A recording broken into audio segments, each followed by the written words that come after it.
अस्सलाम वालेकुम नाज़रीन, आप मेरा यूट्यूब चैनल देख रहे हैं। सोहराब बरकत आपसे मुखातिब है। उम्मीद आप खैरियत से भी होंगे, खुश भी और महफूज भी।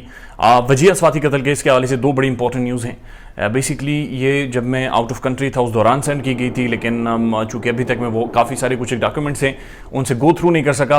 सो much happening in Pakistan politics as well, सो उन चीज़ों में काफ़ी सारी इंगेजमेंट्स हैं। बट आई थिंक इस दो चीज़ें बड़ी इंपॉर्टेंट आपके सामने रखनी हैं। एक तो एक पाकिस्तान के जो प्रोमिनेंट उर्दू अखबार है उसने खबर रिपोर्ट की है और वो खबर उसी तरह से आपके सामने रखेंगे। दूसरा, 2-3-4 दिनों से एक लगातार एक कमेंट आ रहा है और उस कमेंट को भी हम रिस्पॉन्स करेंगे। और वो कमेंट करने वाले का ज़ाहिर है मैं नाम नहीं लूँगा, लेकिन उन्होंने मेरी जो लास्ट कमेंट में लिखा है कि एक आर्टिकल लिखा गया है और वो एक प्रोमिनेंट टेलीविज़न पर लिखा गया है और उसके प्रोमिनेंट टेलीविज़न के ट्विटर पर वो शेयर किया गया है, आप उसको शामिल क्यों नहीं करते। साथ साथ उन्होंने ज़ाहिर है गुस्से का भी इजहार किया कि आपकी बोंगियों से बेहतर है वो आर्टिकल। तो उसका जवाब बड़ा ज़रूरी बनता है और उसका जवाब मैं दूंगा।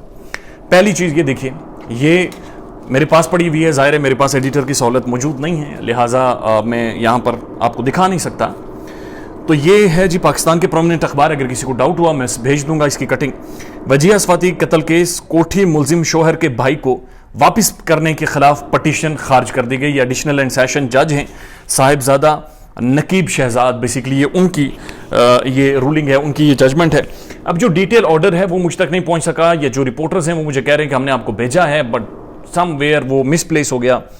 हमने कोशिश की है कि दोबारा से वो ऑर्डर हमें डिटेल जजमेंट मिले कि आखिर क्या वजह है कि जो रिजवान हबीब के जो भाई साहब हैं मोहतरम, उन्हें उनके पोजेशन में कोठी दे दी गई और या उनके पोजेशन में है और वो उसके ख़िलाफ़ जो वजीह स्वाति के बेटे हैं अब्दुल्ला मेहदी, उनकी जो दरख्वास्त है बेसिकली उनकी जो प्ली थी उसे खारिज कर दिया गया है। उसे नहीं कंसिडर किया गया। कंसिडर तो ज़ाहिर किया गया लाइक उन्हें नहीं दिया गया उसका पोजीशन या उसको मजीद नहीं सुना गया। लेकिन इसके क्या मेरिट था, किन बुनियादों के ऊपर आखिर ये सारी बात की जा रही थी और ये सारा मामला क्या है। चूँकि इसके ऊपर जो कोर्ट का डिटेल्ड ऑर्डर है वो अभी तक हम तक नहीं पहुँचा, लेकिन बहरहाल अब्दुल्ला मेहदी ने ये पटिशन दायर करवाई थी और जो अपनी उनकी लीगल टीम है वजीह स्वाति की, बड़े अच्छे लॉयर्स पर मुश्तमिल वो भी पैनल है, उनकी जानिब से वो उसे किया गया कॉन्टेस्ट। और बट द थिंग इज़ कि ये स्टोरी छपी कि वजीह स्वाति कत्ल केस, कोठी मुलजिम शोहर के भाई को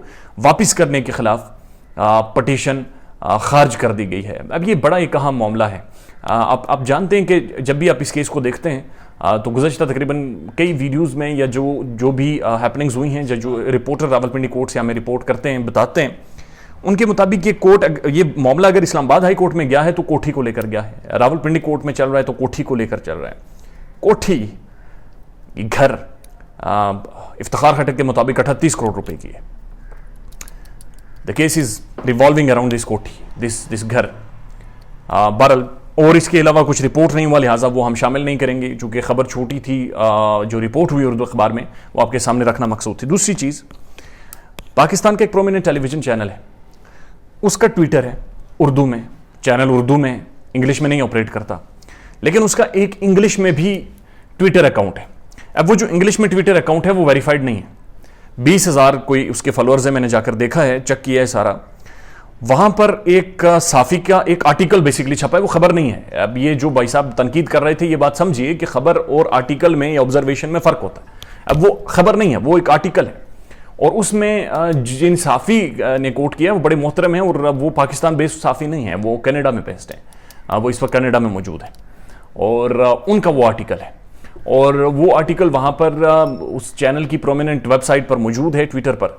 और मुझे कहा गया कि उस आर्टिकल को पढ़ें और उसमें जो कुछ चीज़ें कही गई हैं उसको बयान करें और उसके ऊपर जी बातचीत करें, नहीं तो आप भोंगियाँ मारते हैं जी, आप गलत बात करते हैं। अब 2-3 चीज़ें आप समझें कि उस आर्टिकल के अंदर जब मैंने डिटेल में जाकर पढ़ा तो उसके अंदर पहले जो खबर दी गई है उस खबर का जो सोर्स कोट किया गया है कि किस सोर्स से ये खबर हम तक पहुंची है वो एनोनिमस है, यानी गुमनाम है। On the basis of anonymity, यानी ऑन द बेसिस ऑफ कि हमारा नाम नहीं लेना, ہم آپ کو یہ خبر دے رہے ہیں جا کر رپورٹ کریں. لہٰذا یہ ایزمپشنز کے بنیاد پر یا پھر میں آپ کو آنیسٹ بتاتا ہوں اس کیس کے حوالے سے جتنی زیادہ ایون ہنگو سے یا مختلف علاقوں سے یہ جو ہمارے رپورٹرز کورٹ میں ہوتے ہیں جتنی ساری انہوں نے ایسی اگر سورسز کو کوٹ کرنا شروع کر دیں تو میں آپ کو پتہ ہی یہ کیس کدھر سے کدھر تک پہنچ چکا ہے. اگر صرف ہم سورسز کے بنیاد پر ویڈیو کریں یا سورسز کی بنیاد سے اس کیس کے اوپر رپورٹنگ شروع کر دیں اور وہ یہ آرٹیکل لکھا گیا ہے کہ فلاں سورس کے مطابق جس کا نام بھی ہم نے نہیں بتانا فلاں چیز ہوئی ہے, فلاں چیز کنفیس ہو گئی ہے, فلاں چیز آ گئی ہے جی سامنے, تباہی مچ گئی ہے جی, سب کچھ سامنے آ گیا ہے جی, اس نے مان لیا ہے, فلاں مان گیا ہے, فلاں مان گیا ہے اور فلاں فلاں شامل تھا اور فلاں فلاں. اور اس کے بعد اس آرٹیکل میں ایک مذہبی تاثر بہت زیادہ دیا گیا, ایک ریلیجس تھاٹ کو بہت زیادہ پرووک کیا گیا ہے, اور جب بھی ایک ذکر کیا گیا ہے اس کے اندر ایک ریلیجس سینٹیمنٹ کو شامل کیا گیا ہے. لہٰذا یہ بات آپ سمجھیے کہ ایک جرنلسٹ کا ہرگز کام نہیں ہوتا کہ وہ ایسے سورس سے خبریں دے جن کے اوپر کوئی اوتھینٹسٹی تھوڑی بہت بھی نہیں ہو. بہت ضروری ہے یہ بات آپ سمجھیے. اب یہ جو خبر میں نے رپورٹ کی ہے, یہ جو اخبار کی ہے, یہ مجھ تک پہنچی, میں نے اسے پڑھا, تھرولی پڑھا, اس کے بعد اسی طرح سے خبر رپورٹ کی ہے. اب جب ڈیٹیل آرڈر نہیں ہے تو اس کے اوپر میں کمنٹ نہیں کر سکتا یا کوئی بھی چیز آپ کے سامنے نہیں رکھی. یہ بات سمجھیے, ایک جرنلسٹ کا کام نہیں ہوتا کہ وہ آبزرویشن یا جو اس کے پاس معلومات آ رہی ہے اس کے اوپر جا کر وہ خود ہی خلاصہ تخلیق کر کے اسے بیان کرنا شروع کر دے. لیگلی دنیا بھر کی صحافت میں یہ چیز غلط ہے. بدقسمتی یہ ہے کہ ہم لوگ چونکہ ذاتی رنجشوں میں آ کر ذاتی فیم کے لیے, ذاتی پبلسٹی کے لیے, ذاتی ہائی لائٹس کے لیے ہم لوگ ایسی چیزیں کوٹ کرنا شروع کر دیتے ہیں جس کا کوئی سورس نہیں ہے, جس کی کوئی بیس نہیں ہے, جس کا کوئی بیک گراؤنڈ نہیں ہے, اور اس کے بعد دوسروں کو تو بھونگیاں مارنا پہ بھائی شامل کر. ایسے ہوتا نہیں.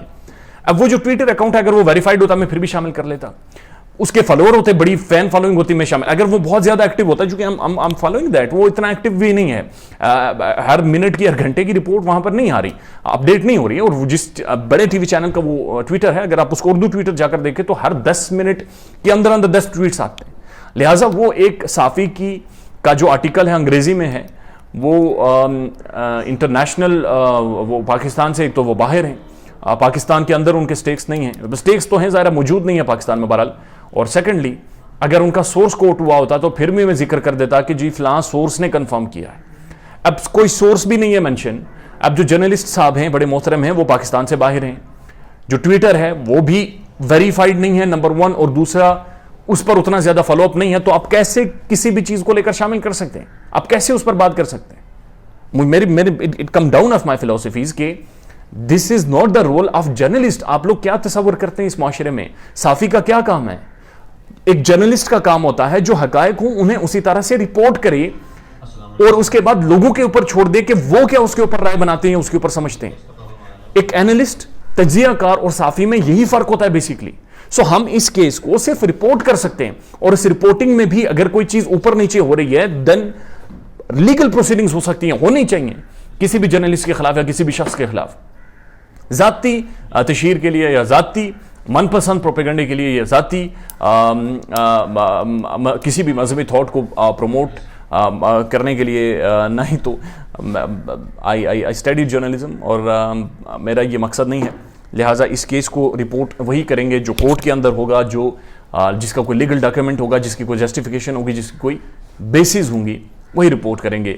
جس کی کوئی بیسز نہیں ہوں گی ہم سے توقع نہ رکھیں کہ رپورٹ کریں گے. بہرحال یہ چیز بڑی واضح ہے کہ رضوان حبیب کے بھائی کے پاس کوٹھی ہے, اور کورٹ نے چونکہ ان کی پٹیشن عبداللہ مہدی کی نہیں خارج کر دی ہے اخبار کی رپورٹ کے مطابق. اس کا مطلب ہے کہ کورٹ نے وہ پراپرٹی ان کے حوالے کی ہے اور کورٹ کو کوئی آبجیکشن نہیں ہے, رول آف لا کو کوئی آبجیکشن نہیں ہے. اپنا خیال رکھیے گا اور ہمارے چینل کا بھی. اللہ حافظ.